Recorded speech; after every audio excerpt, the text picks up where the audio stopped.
त्या शेतकऱ्यांच्या खात्यामध्ये हे पैसे वितरित केले जाणार। ही मंत्री संत्री ह्या गर्दा गुर्दा आणि कोणता विचार नाही, कोणतं टेन्शन नाही। मी काय लय संत तुकाराम महाराज नाही, ते योजनाच अशी आली तशी आली। जय हरी शेतकरी मित्रांनो, बरेच शेतकरी कर्जमाफीच्या याद्याची वाट पाहत होते। ज्यांच्या याद्या लागल्या, आधार प्रमाणीकरण केलं, ते पैसे कधी येतात याची वाट पाहत होते। मात्र आता त्याबाबतची चिंता मिटलेली, कारण काल अहिल्यानगर जिल्ह्यामध्ये राहता तालुक्यात धनगरवाडी इथं मुख्यमंत्री एका सप्ताहासाठी आले होते आणि तिथं त्याने सांगून टाकलं, कारण बरेच शेतकरी नुसते याद्याची वाट पाहलेत, मात्र याद्या का लागत नाहीत याच्यावर विचार करत नाहीत। आधार प्रमाणीकरण केलंय, पैसे येत नाहीत, त्याची वाट पाहतेत, मात्र ते का येत नाहीत याच्यावरही विचार करत नाहीत। मग काल मुख्यमंत्र्यांनी सांगून टाकलं की आता चिंता करायची नाही। जशी आपली पंधरवाडी एकादश असती का, तसा आता पंधरवाडी एकादशीप्रमाणे 15 दिवसाला याद्या लागणार आणि त्या याद्या लागल्याच्या नंतर त्या शेतकऱ्यांच्या खात्यामध्ये हे पैसे वितरित केले जाणार। मात्र आत्तापर्यंत तुम्ही एक बघितलं असेल, त्यामध्ये कृषी मंत्री असू, सहकार मंत्री असू का मुख्यमंत्री असू किंवा कोणताही मंत्री असू, या कर्जमाफीवर बोलताना ते 56 लाख शेतकऱ्यांना कर्जमाफी आणि आम्ही जसं आश्वासन दिलं होतं तसं पूर्ण केलं हे सांगायला काही विसरत नाहीत। मग आता याच्यावरून मला एक म्हणायचं आहे तुम्हाला की खरंच 56 लाख शेतकऱ्यांना कर्जमाफी म्हणतात, 40,000 कोटी रुपयांची कर्जमाफी म्हणतात। खरंच तुमच्या गावातील किती शेतकऱ्यांचे नावं या कर्जमाफीच्या यादीत आलेत आणि त्या शेतकऱ्यांच्या खात्यामध्ये त्यांची जेवढी रक्कम होती, म्हणजे त्यांच्याकडे जेवढं कर्ज होतं तेवढं त्याच्या खात्यामध्ये जमा झालंय का, हे मात्र कमेंट करून सांगायला विसरू नका। आता मुळात तुम्हाला सांगतो की शेतकरी असा माणूस आहे की बस जे भेटायलंय का, बस ते कसं भेटायलंय तेवढ्यावरच समाधान मानणार आहे। आणि माझा सांगण्याचा उद्देश असतो की जे भेटतंय ते तर भेटणारच आहे, पण जे भेटत नाही ते कसं मिळवायचं, मात्र ते बऱ्याच लोकांना आवडत नाही असं मला वाटतं आहे बरं का। पण तुम्हाला आवडतं का नाही तेवढं तुम्ही कमेंट करून सांगा, कारण शेतकरी हा समाधानी माणूस आहे, तो जास्त विचारच करत नाही आणि त्याच्यामुळे त्याला ती शेतीच करावं लागायली। त्याचं एक उदाहरण सांगतो तुम्हाला। एक माणूस होता, त्याला झोपच येत नव्हती, कदरून गेला तो झोपीमुळं। मग तो गेला एका डॉक्टरकडं, डॉक्टरला म्हणला, डॉक्टर साहेब मला झोपच येत नाही, काय करावं, काहीतरी इलाज सांगा। आता डॉक्टरकडे गेल्यावर डॉक्टर काय आपल्याला गोळ्या इंजेक्शन दिल्याशिवाय सोडित नाही। डॉक्टरनं गोळ्या दिल्या त्याला, पण त्या गोळ्या घेतल्या, त्याच्यानंतर पुन्हा त्याला ते झोपीचा प्रॉब्लेम सुरू झाला। तो पुन्हा डॉक्टरकडे गेला, डॉक्टर साहेब मला झोपच येत नाही। आता डॉक्टरला तसेच झोप येत नव्हती। मग डॉक्टर म्हणले, आता तुला काय सांगू, मलाही झोप येत नाही, चल आपण जरा मोठ्या डॉक्टरकडे जाऊ। मग ते पुन्हा एखाद्या अशा जिल्ह्याच्या मोठ्या डॉक्टरकडे गेले आणि त्या डॉक्टरकडे त्यानं दोघांनी ट्रीटमेंट घेतली, त्याला पुन्हा झोप येईन, ते पुन्हा डॉक्टरकडे वापस केले। मग ते डॉक्टर म्हणला, अरे मी तुमच्यासारखाचे, मला सुद्धा झोप येत नाही, माझ्याकडे सगळ्या सुविधा आहेत, पैसा आहे, आदला आहे, घरदार आहे, मोठा हॉस्पिटल आहे, मला सुद्धा रात्री झोप येत नाही, चला म्हणले आपण पुन्हा दुसऱ्या कोणत्या तरी व्यक्तीकडे जाऊ।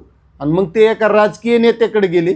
आता राजकीय नेता म्हणल्यावर त्याच्याकडे भाडी गाडी गिडी मंत्री संत्री ह्या गर्दा गुर्दा, त्याला वाटलं हे लय समाधानी आहे, याला झोप येत असेल। त्या राजकीय नेत्याला विचारलं, साहेब तुम्हाला झोप येते का? ते म्हणले, काय सांगावं, मला झोपच येत नाही, मी सुद्धा झोपीमुळे बेजार आहे, माझ्याकडं काहीच कमी नाही, सगळं आहे, पण मला झोप येत नाही। त्याच्यानंतर त्याला वाटलं आता डॉक्टर झाला, नेता झाला। मग ते गेले एका उद्योगपतीकडं, त्या उद्योगपतीची ही तशीच परिस्थिती। मग उद्योगपती त्याच्यात सामील झाला, म्हणले चला आपण एखाद्या चांगल्या महाराजाकडे जाऊ म्हणले, कारण शेवटी आपल्याला माहिती आहे आपल्याला महाराज चांगले सजेशन देत असतात। मग चांगला सल्ला घेण्यासाठी ते एका महाराजाकडे गेले। महाराजानं त्याला अंगुरे फांगुरे दोरे गंडे दिले, घरी गेले, पण झोपाचे येईनत, पुन्हा महाराजाकडे गेले।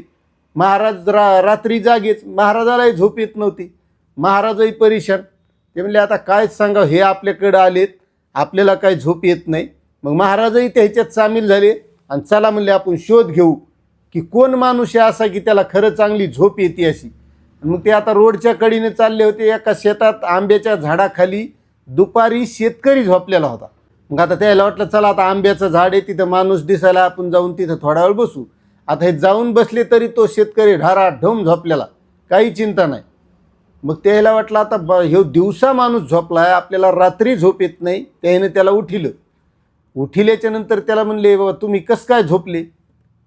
ते म्हणले आता काय करणार, काही काम नाही काय नाही, शेतातलं काम केलं, जेवण केलं म्हणजे टरबम टाकला, अंग लागली झोप. म्हणे रात्री झोप येते का?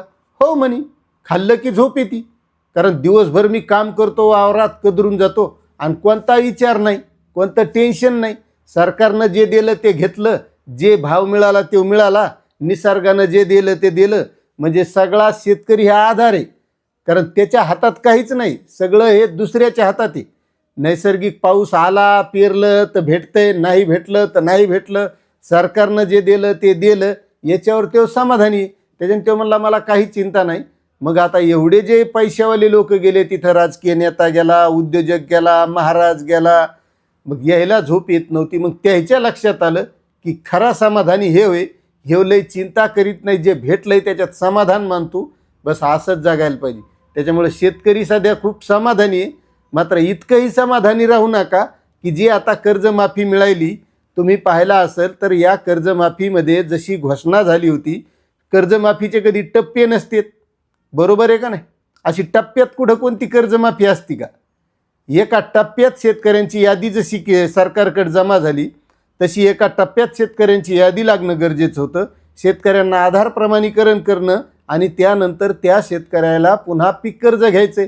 तसं पाहिलं तर ही कर्जमाफीची याद्या लागणं, ही सगळं प्रक्रिया जूनमध्येच व्हायला पाहिजे, कारण त्यावेळेस शेतकऱ्यांना पेरणी करायची असती, त्यावेळेस खरी पैशाची गरज असती.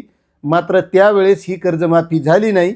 मागच्या वर्षी अतिवृष्टी झाली, अतिवृष्टीमध्ये नुकसान झालं आणि त्या शेतकऱ्यांना या कर्जमाफीचा लाभही मिळणार नाही, पीक कर्ज भरू शकलेले नाहीत. आणि त्यामुळं खरी गरज जून महिन्यामध्ये होती, मात्र आणखीही झाली नाही. आणि आता तर चिंताच करायचं काम राहिलं नाही. म्हणजे शेतकऱ्याला आता विचारायचं कामच नाही की यादी कधी लागणार आहे, कारण आता पंधरवाडी एकादशीप्रमाणे प्रत्येक शेतकऱ्यानं आपलं 15 दिवसाला यादीची वाट पाहायची आणि आपल्या डोक्यात फक्त यादीच ठेवायची. म्हणजे दुसरा काही काम धंदा बघायचं कामच नाही, दुसऱ्या कोणत्या योजनेचा लाभ मिळाला का नाही याचा विचार करायची गरज नाही. यादी लागली की माझ्यासारखा बसलेला आहे सांगायला, बस तेच ऐकत बसायचं. मात्र या गोष्टीवर मला थांबावंसं वाटत नाही. त्यासाठी शेतकऱ्यांनी सुद्धा एकत्र येऊन काहीतरी करण्याची गरज आहे, उठाव करण्याची गरज आहे. या ज्या गोष्टी सरकारनं शेतकऱ्यावर लादणं चाललेलं आहे ना, तर या गोष्टीबाबत शेतकऱ्यांनी बोलण्याची गरज आहे.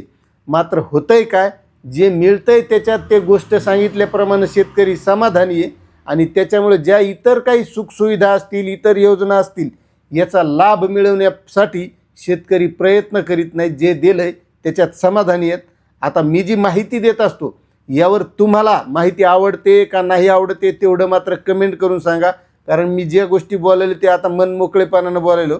कारण मलासुद्धा, मी काय लय संत तुकाराम महाराज नाही, मलाही या चॅनलच्या माध्यमातून पैसे मिळत असतात, त्याच्यामुळं मी एक बोलण्याचा सांगण्याचा प्रयत्न करतो. मात्र माझा उद्देश ते पैसेच कमवणं नाही, तर शेतकऱ्यांना माहिती देऊन त्यांच्याही जीवनामध्ये काहीतरी बदल घडले पाहिजे आणि त्या बदलाचं आपल्याला काही थोडंफार पुण्य मिळालं पाहिजे, हा माझा उद्देश आहे. त्यामुळे तुम्हाला आपली माहिती कशी वाटते तेवढं मात्र नक्कीच कमेंट करा. मग जी माहिती मी शेतकऱ्यांना जागृत करण्यासाठी सांगतो ती सांगावी का नुसत्या योजनाच अशी आली तशी आली, असे भेटले, असं करा तसं करा हे सांगावं, यावर तुमचं नक्की काय मत आहे तेवढं मात्र कमेंट करायला विसरू नका. जय जवान जय किसान.